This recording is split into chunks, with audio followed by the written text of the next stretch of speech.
오늘 말씀의 제목은 발을 씻기시는 예수의 도, 발을 씻기시는 예수 그리스도의 도라는 말씀의 제목으로 오늘 특세 두 번째 날 주의 말씀을 나눠보고자 합니다.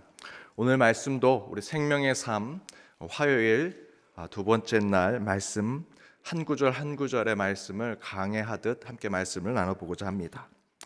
오늘 말씀도 여러분 이미 잘 아는 말씀이죠. 예수님께서 제자들의 발을 씻기시면서 그들에게 본을 보여주시는 그런 말씀의 이야기가 나옵니다. 본문 첫 구절 3절에 이렇게 나오죠. 우리 함께 읽어보겠습니다.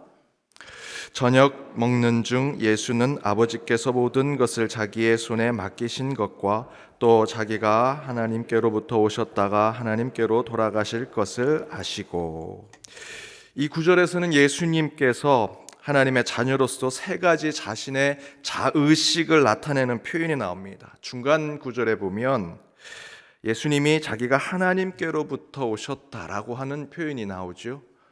그것은 예수님께서 하나님의 자녀, 하나님의 아들, 곧 우리 인간에 대한 본을 보이시는 것에 모든 인간은 하나님으로부터 왔다라는 자의식을 보여주시는 것입니다.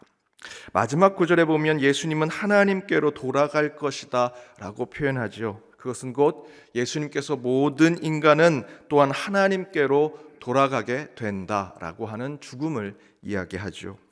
또한 앞구절에 보면 아버지께서 모든 것을 자기 손에 맡기셨다라고 표현하죠. 우리는 하나님께로부터 와서 하나님께로 돌아가는 존재임을 앞에 예수님께서 자의식으로 표현하셨습니다. 그렇다면 그 중간에 하나님께로부터와 태어나서 이제 죽어 하나님께로 돌아가는 그 중간에 우리가 해야 할 일이 바로 하나님께서 우리를 향하신 이 땅에 온 목적, 그의 사명, 그의 방향, 계획대로 살아가야 한다라는 것을 보여주는 말씀입니다. 정리해서 말씀드리면 3절은 우리 믿는 자들에게 영적 자의식에 대한 본을 보여주는 말씀입니다. 먼저는 우리의 탄생과 죽음은 하나님으로부터 온 것이고 하나님께로 돌아가는 것이다. 그리고 그 탄생과 죽음 사이의 시간, 탄생과 죽음 사이에 우리 인생이, 우리의 삶이 해야 할 일은 하나님이 주신 사명과 계획과 목적대로 사는 것이 우리 그리스도인의 삶이다, 우리 하나님의 자녀의 삶이다라는 것을 이 한 구절에 다 보여주고 계시죠. 그러면서 곧바로 예수님께서 그렇다면 그 탄생과 죽음, 하나님으로부터 와서 하나님께로 돌아가는 그 중간에 우리의 인생은 어떤 모습을 가지고 살아가야 하느냐라는 것을 예수님께서 몸소 본으로 보여주십니다. 그 모습이 무엇입니까? 4절과 5절의 말씀이죠. 함께 읽어보겠습니다. 저녁 잡수시던 자리에서 일어나 겉옷을 벗고 수건을 가져다가 허리에 두르시고 이에 대하에 물을 떠서 제자들의 발을 씻기시고 그 두르신 수건으로 닦기를 시작하여. 바로 3절에서 우리는 하나님으로부터 와서 하나님께로 가지만 이 땅에 있을 때 하나님이 맡기신 그 사명과 목적된 삶을 이루어야 한다라는 말씀을 보여주시는 장면이죠. 곧바로 예수님께서 그 자리에서 일어나 겉옷을 벗고 수건을 가져다 허리에 두르시고 물을 떠서 제자들의 발을 씻기시더라라는 것입니다. 이것은 매우 본을 보이는, 모범을 보이는 상징적인 모습입니다. 예수님께서 이 땅의 사명에 대해서 이야기하시자마자 태어나고 죽어 하나님께로부터와 하나님께로 가는 그 사이에 우리의 인생과 우리의 삶에 대한 이야기가 바로 하나님이 우리에게 주신 목적과 사명의 삶인데, 그 이야기를 하시자마자 제자들의 발을 씻기시는 모습은 예수님은 제자들의 발을 씻기는 위치에 있지 않으심에도 불구하고 그 위치와 자리에 상관없이 마치 예수님이 제자들의 노예와 종이 된 것처럼 그들의 발을 씻기시면서 바로 이것이 너희가 하나님으로부터 와서 하나님께로 돌아가는 그 사이에 너의 인생 가운데 살아가는 하나님의 사명의 삶이다라는 것을 보여주시는 것이죠. 특별히 4절에서 예수님께서 수건을 허리에 두르시다라는 표현이 나옵니다. 이 구절은 예수가 그저 거칠애로 보여주기 식으로 제자들의 발을 씻기는 것이 아님을 보여주는 매우 중요한 구절입니다. 당시 허리에 수건을 두르고 있는 사람들은 여러분 누군지 아십니까? 종들입니다. 노예들입니다. 집에서 일을 하는 집사들, 직업이 누군가를 섬기고 봉사하는 자들이 허리에 수건을 두르고 있는 자들이었습니다.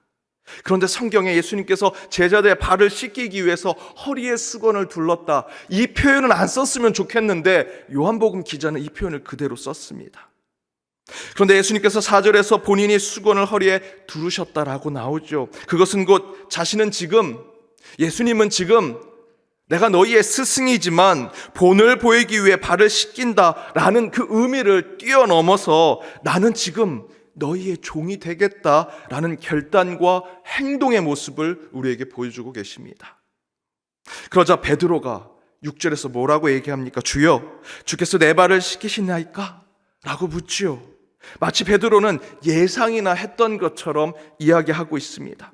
그러자 예수님은 7절에서 이렇게 얘기하십니다. 예수께서 대답하여 이르시되 내가 하는 것을 내가 지금은 알지 못하나 이후에는 알게 될 것이다. 이미 예수님은 그런 베드로의 생각을 간파하시고 내가 아는 체하고 잘난 체하는데 실제로 너는 지금 잘 모르고 있는 거야 라고 말씀하시는 것이죠. 그러면서 지금은 잘 알지 못하지만 훗날 알게 될 것이다 라고 말씀하시는 것입니다. 그러자 베드로가 8절 앞부분에 이렇게 얘기합니다. 그럼 내 발을 씻기지 못하십니다. 절대 씻길 수 없습니다. 씻을 수 없습니다 라고 하죠. 마치 베드로는 예수님의 뜻을 알고 자신이 예수님보다 더 겸손하고 낮아지며 섬기는 자의 모습을 보이고자 내 발은 씻기지 못합니다. 내가 예수님이 그렇게 낮은 자의 모습으로 보이시는데 저는 예수님보다 더 낮은 곳에 있겠습니다 라고 말하는 것이죠. 그러나 예수님은 8절 뒷부분에 내가 너를 씻어주지 아니하면 내가 너와 상관이 없다라고 말씀하시지요. 그렇다면 여러분, 이 예수와 베드로의 짧은 대화의 의미가 무엇일까요? 지금 베드로는 종교적으로 위선의 겸손을 보여주고 있는 것입니다. 겉보기에 가식적인 섬김, 그래서 가짜 신앙심을 베드로는 예수 앞에서 보여주려고 하고 있는 것이죠. 예수님이 하나님인데 어제 말씀에 미랄이 되라고 하셨고 오늘은 친히 종처럼 수건을 두르며 발을 씻기는 집사와 종의 모습을 행동을 해야 하는데 그런 것이 바로 제자의 삶이다. 탄생과 죽음 사이에 그리스도인들이 하나님의 자녀가 보여줘야 되는 삶이다라고 하는 것에 베드로는 이해하지 못하고 있는 것입니다. 실제로 지금 베드로를 포함해 제자들은요, 예수님을 통해 이제 돌을 떡으로 만드시는 그 예수님을 통해 5,000명을 먹이시는 그 예수님을 통해 이제 혁명을 일으키고 정권을 차지해서 한 자리씩 해야 하는데 어제 말씀대로 예수님은 지금 그 높은 자리에 올라가려고 하는 그 제자들에게 한 알의 밀이 돼서 썩어 없어져야 열매를 맺는다 말씀하시고요, 오늘은 무슨 제자들의 발을 씻기는 종의 모습을 보여주시는 것이죠. 이에 베드로는 예수님이 왕이시지만 겸손한 척 하시는구나, 국민을 위하는 척, 백성을 위하는 척 하시는구나, 낮은 척 하시는구나, 예수님이 정치적인 쇼를 하시는구나, 종교적인 퍼포먼스를 하시는구나 라고 베드로는 생각하고 있는 겁니다. 그래서 베드로는 예수님, 제 발은 씻길 필요 없습니다. 저 예수님 무슨 생각, 무슨 쇼를 보여주시는지 알겠습니다 라고 얘기하는 것이죠. 지금 베드로는 예수님의 그 발을 씻기는 모습을 보고 그것을 신학과 교리로만 따져보고 있는 것입니다. 그래서 그런 거칠애와 형식적인 종교에 빠진 베드로는 이렇게 말하지요. 9절에 시몬 베드로가 이르되 주여, 그럼 내 발뿐만 아니라 손과 머리도 씻어 주십시오 라고 얘기합니다. 종교와 교리, 신학과 이론으로만 예수의 행위를 평가하고 재단하는 베드로는 그렇다면 발을 씻기는 행위, 그것은 속죄 행위나 마찬가지니 그런 발뿐만 아니라 제 몸을 다 씻어 주십시오라고 하는 것입니다. 이 표현에는 베드로의 위선적인 모습을 저와 여러분이 볼 수 있습니다. 다 씻어주세요 라고 하는 겸손의 표현을 쓰지만 그 내면에는 예수님 당신이 원하시는 거 이거 아닙니까? 발만 씻는 거로 상징적인 모습 보여주지 마시고 그러려면 종교적인 교리나 이론처럼 내 몸을 싹 씻어주십시오 라고 표현함으로써 자신의 겸손을 가장한 교만을 드러내는 것이죠. 그러자 예수님께서 10절에서 무엇이라 말씀하십니까? 우리 10절 말씀 함께 읽겠습니다. 예수께서 이르시되 이미 목욕한 자는 발밖에 씻을 필요가 없느니라 온몸이 깨끗하니라 너희가 깨끗하나 다는 아니니라 하시니. 예수님은 바로 이 베드로의 뜻을 간파하시고 그 위선과 가식의 정곡을 찔러서 대답하시지요. 너희가 깨끗하나 다는 아니다. 곧 너희가 다 아는 듯하나 모두 아는 것이 아니다.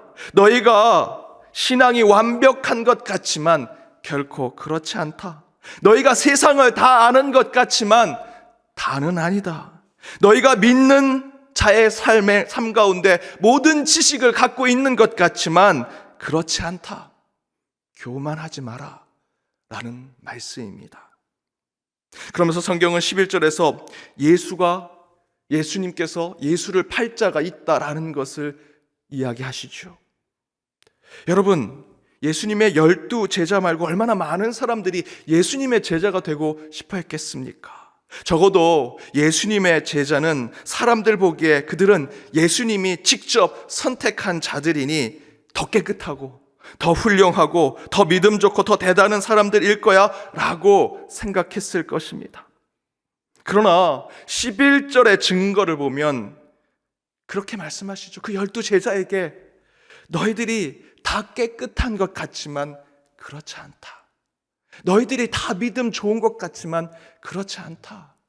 너희들이 직분이 높아서 정말 대단한 것 같지만 그렇지 않다. 너희들이 세상에서 좀 더 소유와 물질을 갖고 있으니 정말 뭔가 있는 것 같지만 그렇지 않다라는 말씀을 하고 계시는 것입니다.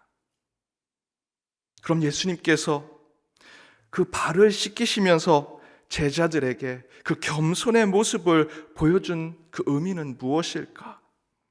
우리 12절 말씀을 함께 읽어보겠습니다. 함께 읽겠습니다. 그들의 발을 씻기신 후에 옷을 입히시고 다시 앉아 그들에게 이르시되 내가 너희에게 행한 것을 너희가 아느냐. 여러분, 특별히 이 구절의 말씀을 밑줄을 치셔야 합니다. 그리고 깊은 묵상을 하셔야 합니다.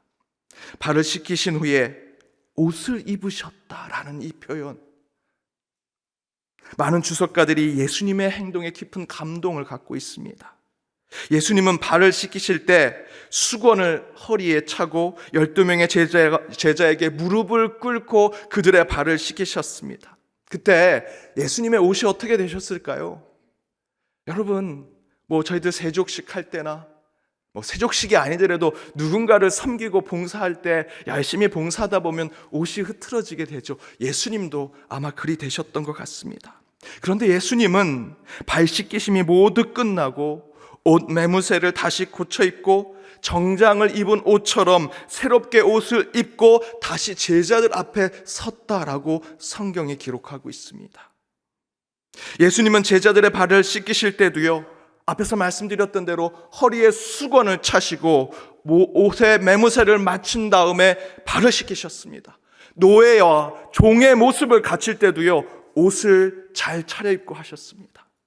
그리고 나서 다시 모든 일이 끝나고 편히 제자들에게 가르침을 주는 그 시간이 되었음에도 불구하고 예수님은 마치 어른 앞에 대하듯, 왕과 내 상관 앞에 대하듯 다시 옷을 갖춰 입는 모습을 볼 수 있습니다.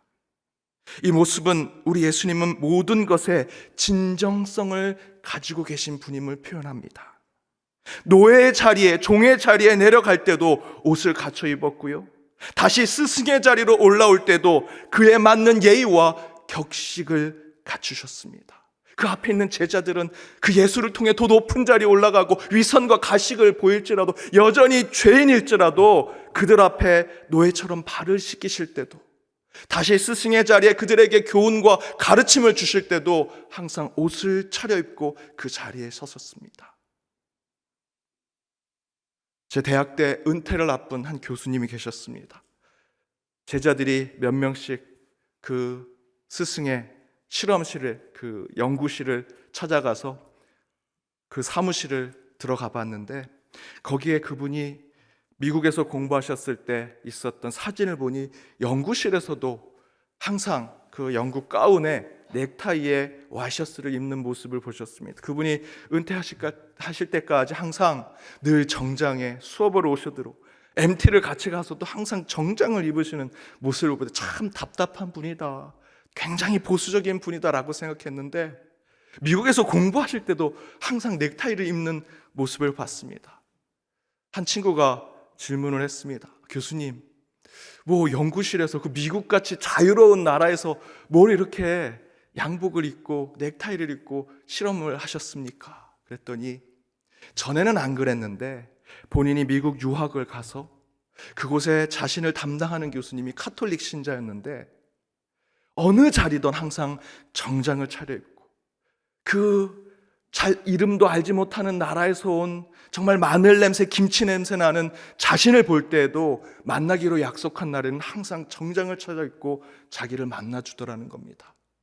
그러면서 본인은 자신이 소명처럼 가지고 있는 이 연구실에 이 실험을 할 때 어찌 내가 편한 옷으로 이것을 할 수 있느냐, 본인은 늘 평생 정장을 입고 그렇게 살아가는데, 그때 그분이 천주교 신자로 신앙을 가진 것에 본인도 그렇게 신앙을 갖고 교회 갈 때나 성당에 갈 때나 실험실에 갈 때나 제자를 만날 때나 스승을 만날 때나 항상 정장을 차려입게 됐다라는 얘기를 들었습니다. 여러분 어떠십니까? 아래 사람이 있다면 우리는 너무도 편하게 대할 때가 많죠. 말도 반말할 때도 있고요. 옷도 아래 사람을 만날 때는 상관없이 옷을 입을 때도 있고 뭐 대충 보여줄 때도 많습니다. 말과 행동, 표현 등등 윗사람, 아랫사람 다르게 보여줄 때 많습니다.